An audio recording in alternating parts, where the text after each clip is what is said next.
Yeah, yeah. No, but I think.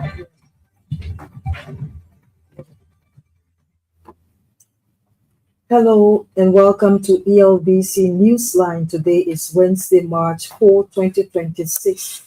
My name is Fabien Kuya presenting, and these are our top stories. President Joseph Boyka expresses condolences on the passing of former Representative Solomon George during telephone call with Christopher George, son of the deceased.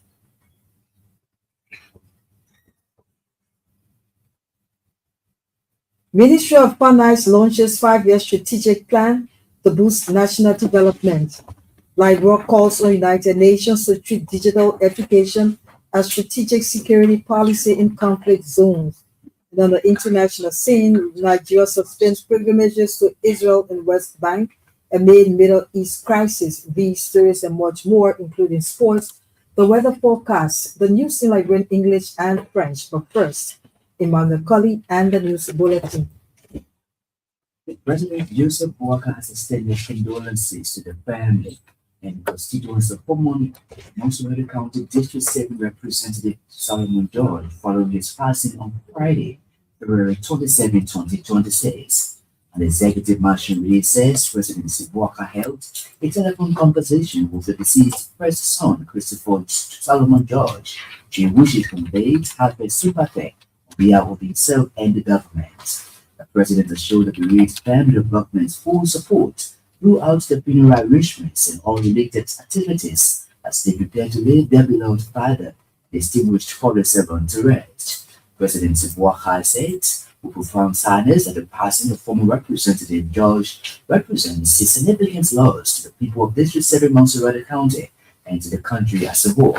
He described the late lawmaker as a fearless representative, a resolute voice in national discourse, and a committed advocate for democratic governance and the welfare of his constituents.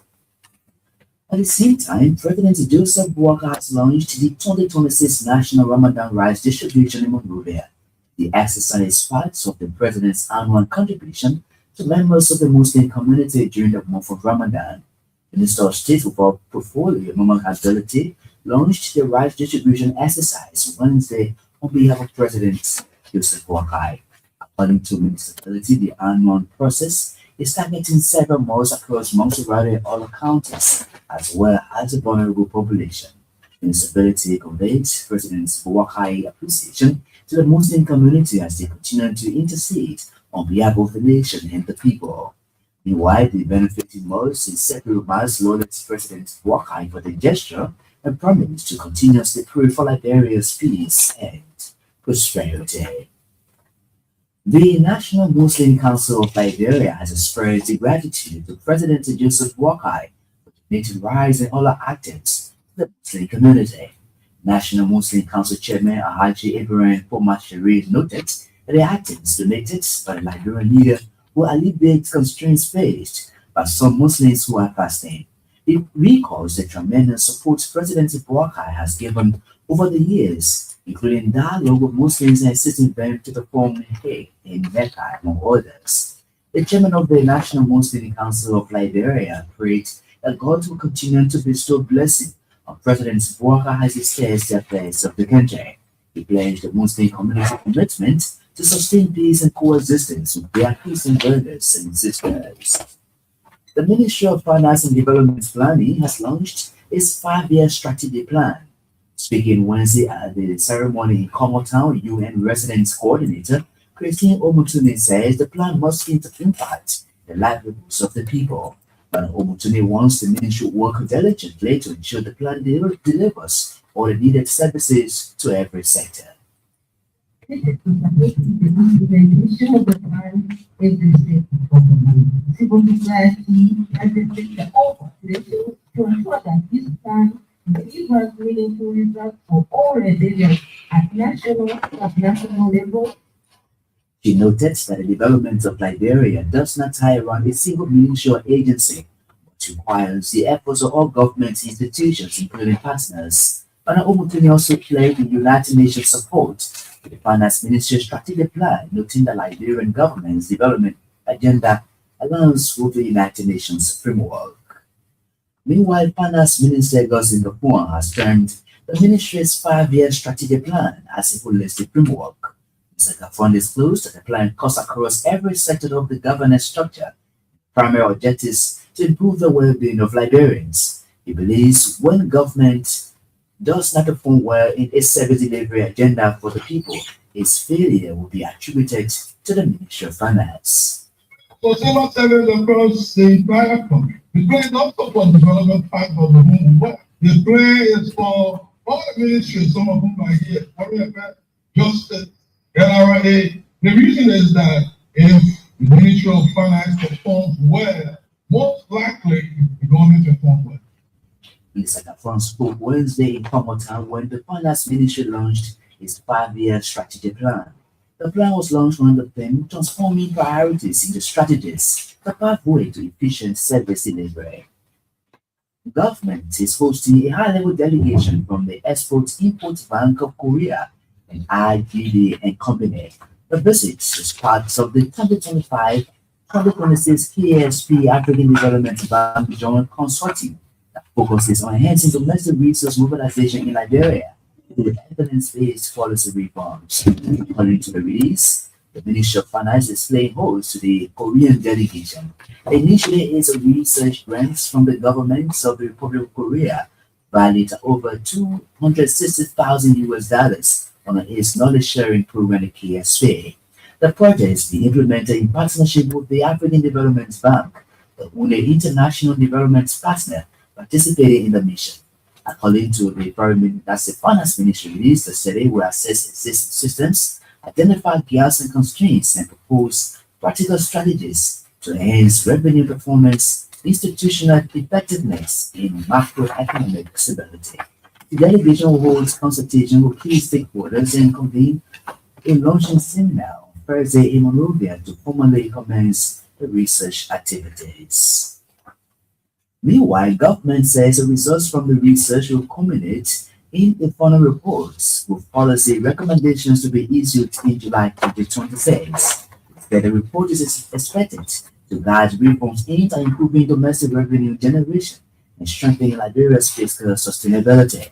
The Ministry of Finance described the initiative as strategic partnership and reaffirms government's commitment to advancing domestic retail mobilization as a cornerstone for sustainable and inclusive development. Liberia has presented several proposals to the United Nations Security Council for consideration. Proposals include the establishment of a post-conflict education digital recovery window within existing international financing mechanisms and the development of a pilot network of solar-powered community digital hubs.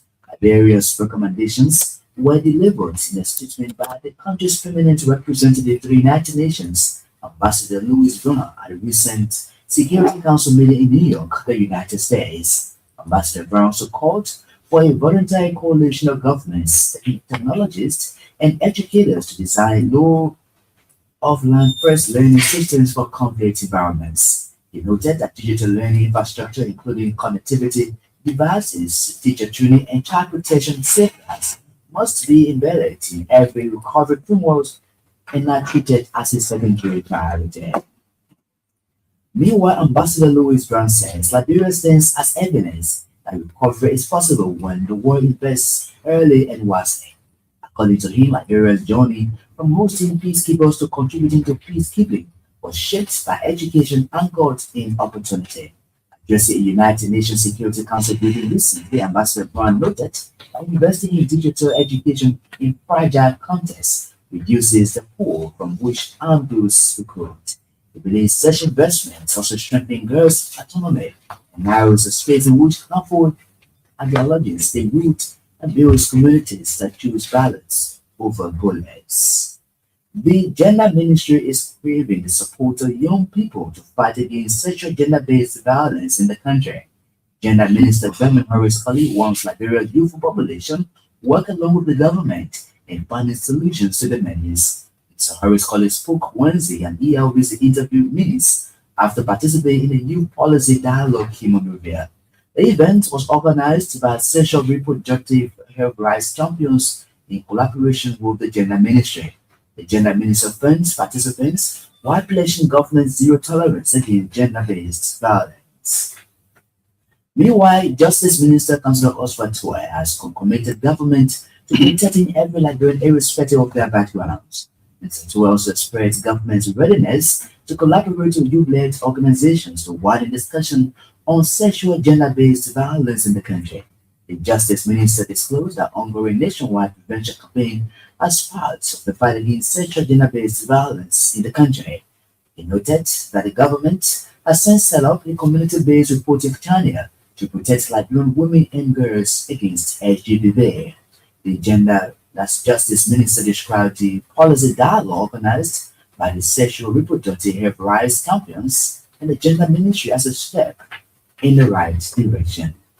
A writ of summons has been issued on the Liberia Marketing Association president and all those operating and acting under its authority by the Monrovia City Court. The writ in possession of this station was as a result of a complaint filed by Monrovia City Mayor John Safar, alleging that the LMA is in a constant habit of dumping and disposing market waste on public streets and waterways. The writ affirmed that the action of the LMA is creating hazardous sanitation conditions within the city of Monrovia and its environs. The action of the defendants, according to the court, purposely and intentionally violates City Ordinance numbers 1 and 7, Section 1 of the Administrative Regulations on General Funds. The MCC, through the government, also imposed a fine of $5,000 on the LMA to be paid within 72 hours of the issuance of the rates for violating the laws. The updates of Bon County Senator Prince Moe has dismissed allegations levied against Senator Moe by Spoon Network Chief Executive Officer Stanton Waterspoon. According to the lawmaker's office, Stanton Waterspoon, during a MyFair podcast, accused Senator Moe of milking the country and seeking committee assignments for corrupt purposes. In response, the senator's office said committee assignments are determined by the Liberian Senate and not by individual lawmakers. He added that the Ways, Means and Finance Committee is one of the legislature's most technically demanding pioneers, responsible for oversight of the national budget, revenue generation, and fiscal policy. The statement also rejected claims that Senator Moe used his proximity to President Iboaka to influence the appointment of deputy ministers. He reaffirmed the senator's commitment to fiscal discipline, transparency, and public accountability, and expressed openness, lawful, and institutional review of his record. Liberia Electricity Corporation Elbc Deputy Managing Director for Operations, Thomas Gonkayan, wants Liberian engineers lead digital transformation in all sectors of the country. Mr. Gonkayan said leading digital transformation in energy, transport, agriculture, health, and finance is not optional but a strategic move to promote growth and development. The Liberian engineer noted that the country faces real challenges, including limited electricity access, vulnerable road networks, and inadequate water and sanitation system. The LEC Deputy Managing Director added that these challenges demand routine solutions, innovation, creativity, and collaboration among others. He made a remark Wednesday when he served as keynote speaker at a program marking observance of World Engineering Day, organized by the Engineering Society of Liberia. Government, through the Ministry of Commerce and Liberia Petroleum Refining Company, has issued a price circular on petroleum products for March 2026. The new petroleum product ceiling affects wholesale and retail markets. Under the new rates, government said pump prices for gasoline and fuel will remain stable in United States dollar terms, while retail prices are set at $4.02 per gasoline. The cost of fuel oil is $4.33, reflecting adjustments based on prevailing exchange rates and average flat pricing from previous market value. And the Central Bank of Liberia says the ongoing conflict in the Middle East will significantly affect the prices of major commodities in the global market. CBL Director of Monetary Policy and Research, Raji Adam, says given Iran's role as a major distributor of fuel, the conflict could trigger a sharp increase in global fuel prices with possible ripple effects on Liberia's economy. Speaking on Elbc's Morning Matters program Wednesday, Mr. Adam expressed hope that the war will not be prolonged, noting that a sustained conflict could disrupt global trade facilitation.